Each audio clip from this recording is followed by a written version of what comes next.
Bonjour.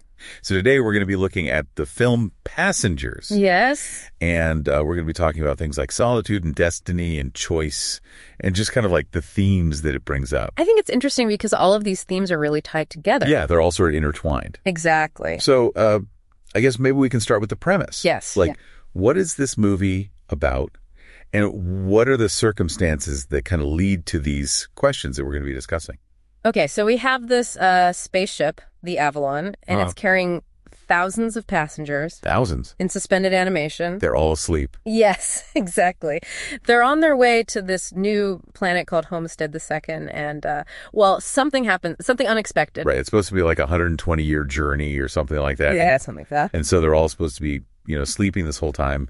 And then one guy, Jim Preston, his pod malfunctions. Yes. And he wakes up 90 years early. 90 years early. Can you imagine? I mean, that's the whole rest of a human lifespan, basically, at that point. It's devastating. They're alone on this giant spaceship. And I think that that's the first point that we wanted to debate, like a life in isolation. Yeah, absolutely, because he is utterly alone. Totally. I mean, there's androids, like Arthur the bartender.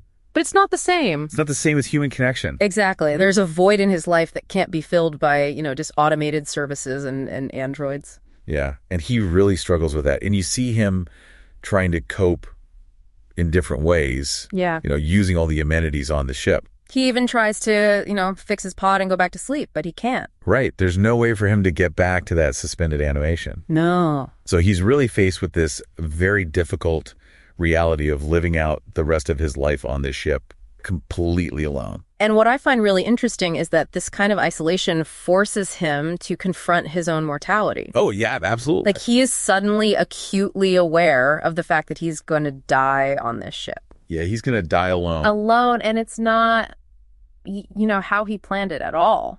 No, not at all. And it's that despair that I think leads him to the decision. To wake up Aurora. Yeah. This is where things get really complicated. Very ethically complicated, yeah. Because on the one hand, you can understand his desperation. You can sympathize with him, absolutely. He wants companionship. He wants to connect with someone. He doesn't want to die alone. Exactly. But the way he goes about it is... It's really problematic. It's very problematic because he's essentially taking away Aurora's choice. Yes. She's in suspended animation. Yeah. She's, on her way to this new planet. She has a plan. She has a whole life ahead of her. And he takes that from her. He does. And it really raises the question of is one person's freedom to not be alone worth another person's right to choose their own destiny? Exactly. And I think this question of freedom is really central to the film because, initially Jim loses his freedom. Yeah, his intended freedom. Yeah. His planned future. Right. And then that loss leads him to take away Aurora's freedom. And it makes you wonder, can you actually achieve freedom by taking it from someone else? I don't think so. It's a really complex situation. Yes. And I think the film does a good job of not giving us easy answers. Not at all. But it's interesting to see how the characters kind of grapple with these ideas once Aurora is awake. Absolutely. So how does Aurora react to all of this?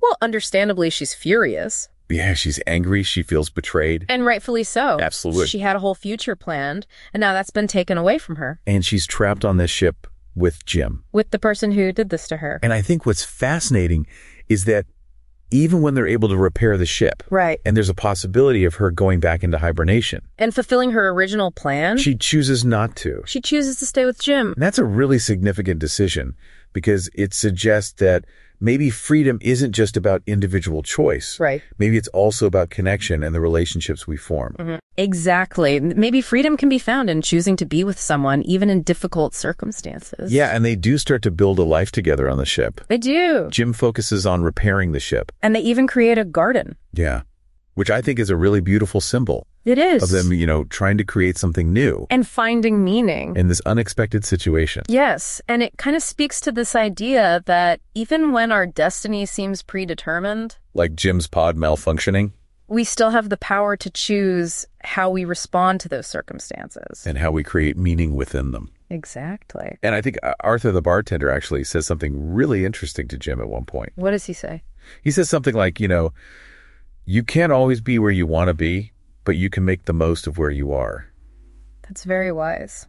It is. And I think both Jim and Aurora ultimately embrace that idea. They do. They find ways to be content and even happy on the ship. They find a new kind of freedom. Yeah, a freedom that comes from accepting their situation and choosing to make the best of it. And choosing each other. Yeah, choosing each other. And I think that's ultimately what makes Passengers such a thought-provoking film. It is. It forces us to confront these really big questions about freedom and destiny and choice. And it doesn't give us easy answers. No, but it does leave us with a lot to think about. It does. So for all of you science fiction enthusiasts out there, Passengers is definitely a film that will stay with you. Yeah, it makes you question what it really means to be free and what truly matters in life. And how our choices shape our destiny, even when it feels like fate has dealt us a difficult hand. So until next time, keep exploring, keep questioning. And keep watching those science fiction films. They always have something to teach us. They do. Oh, well.